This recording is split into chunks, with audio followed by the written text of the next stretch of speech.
Captain Midnight.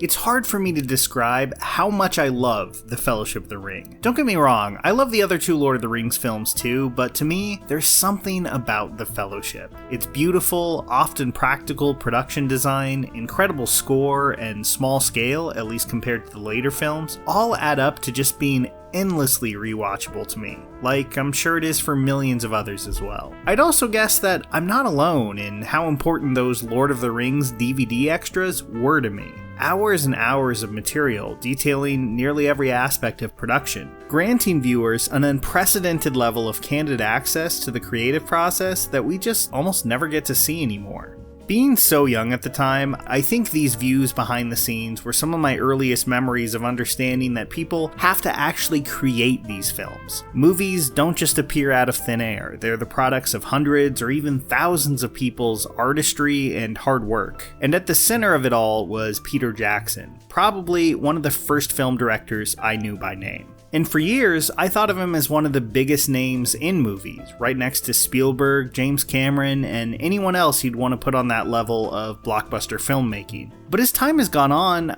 I feel he's kind of faded from that conversation. And to be fair, much of that seems to be by choice, as he focuses on documentaries and other projects that couldn't be farther from Lord of the Rings or his earlier horror films. And I think it's made for an interesting career, maybe at times a disappointing one, but definitely worth examining, and not without its highlights. But first, I should probably take a step back to give the full context of his career, because based on his first three films, Bad Taste, Meet the Feebles, and Dead Alive, you never would have guessed that Jackson had Oscar-winning grand-scale fantasy adaptations in his future. These movies all have much more in common with early Sam Raimi, or an Adult Swim short from 10 to 15 years later than they do with J.R.R. Tolkien's work. They're all a lot of fun and worth seeking out, especially Dead Alive, or Brain Dead as it's called outside of North America. I'm gonna call it Dead Alive for the rest of this video because that's what I'm used to, but honestly Brain Dead, probably the better title. Anyway, with his next few films, you can see the groundwork for Lord of the Rings being set, even if it never would have been obvious at the time. Heavenly Creatures saw him tackle far more serious subject matter, and where Dead Alive featured tons of frenetic camera work and creative gore, Heavenly Creatures basks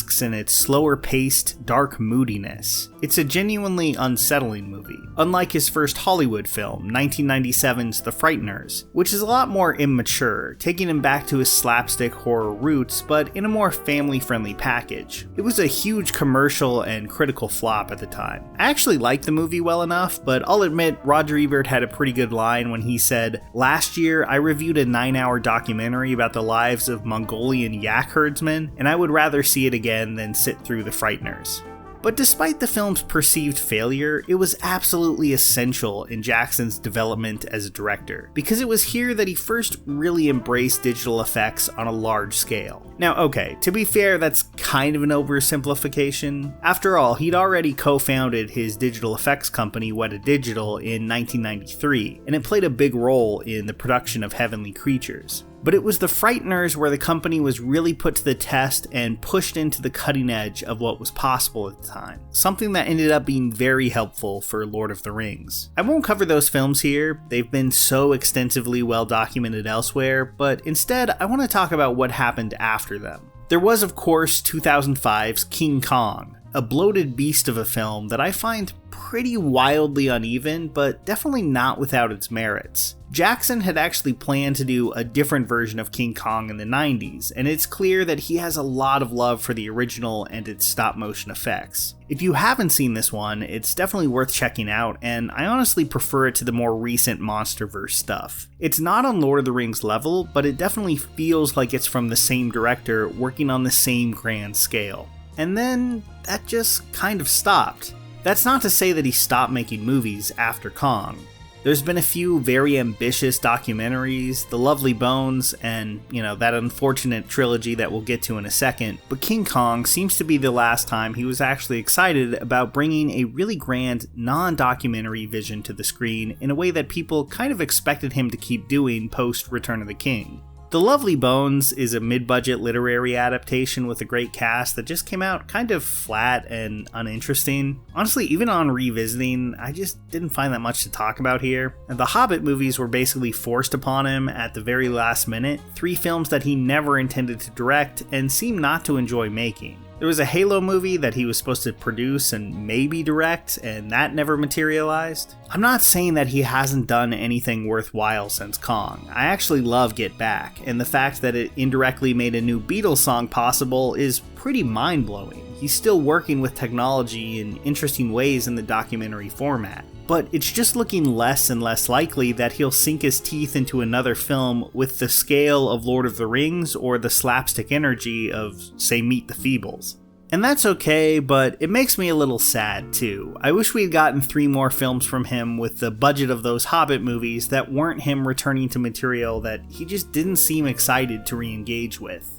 I see a lot of parallels between Peter Jackson and George Lucas. They both had early films that were radically different than the trilogies they'd eventually become known for. They both had risky successes that made them A-list directors almost immediately. They both made prequel trilogies a decade or more later. They both founded digital effects companies initially for their own movies that then went on to be major players in the industry at large. There are obviously big differences here too, like the fact that Jackson actually directed all 3 Lord of the Rings, and Lucas hired others to helm Empire and Jedi. So I don't want to go too hard on this idea that they're basically the same guy or anything, but they do seem to share something, above all, that I find really fascinating. They both seem to retreat from narrative filmmaking into technological tinkering. Both of Jackson's recent documentaries, They Shall Not Grow Old, about World War I, and Get Back, about the Beatles, are vehicles for Jackson to explore new technology and make very old footage look new again.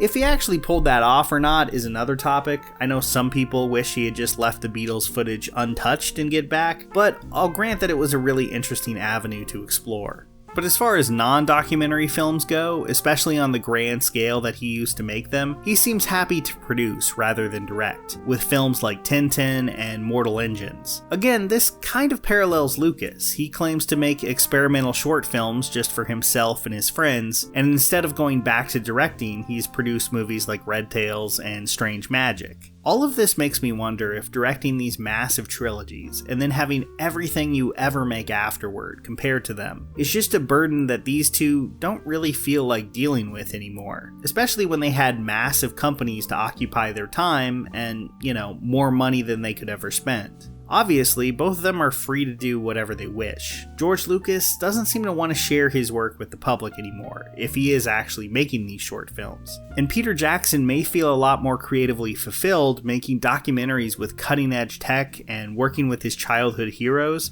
than he does directing a big-budget drama or action movie. Maybe the Hobbit experience really did put him off all of that forever. As much as I respect Jackson's documentary work and will gladly check out any new stuff he decides to release, I do kind of hope this isn't the case. Even if he doesn't want to deal with production on the level of those Hobbit movies again, where hundreds of millions of dollars are on the line, I mean, really, who could blame him? I do wish we could go back to the DIY, low-budget feel of his early work. Just a guy who is obviously thrilled to be making movies.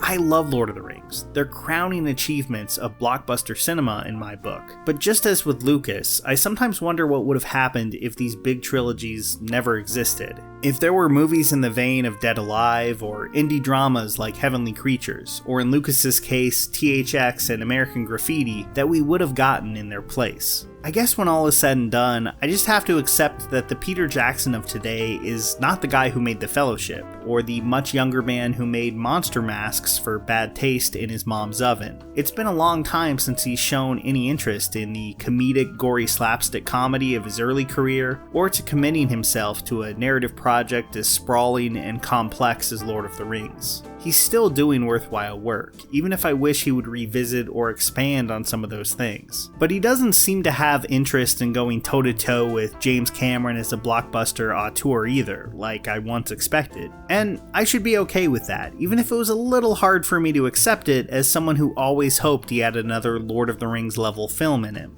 That's apparently not where his creativity has taken him, and I respect that, even if I find it a little bittersweet. Here's a special tip for the fellas and girls who have not already joined Captain Midnight's new 1940 Flight Patrol.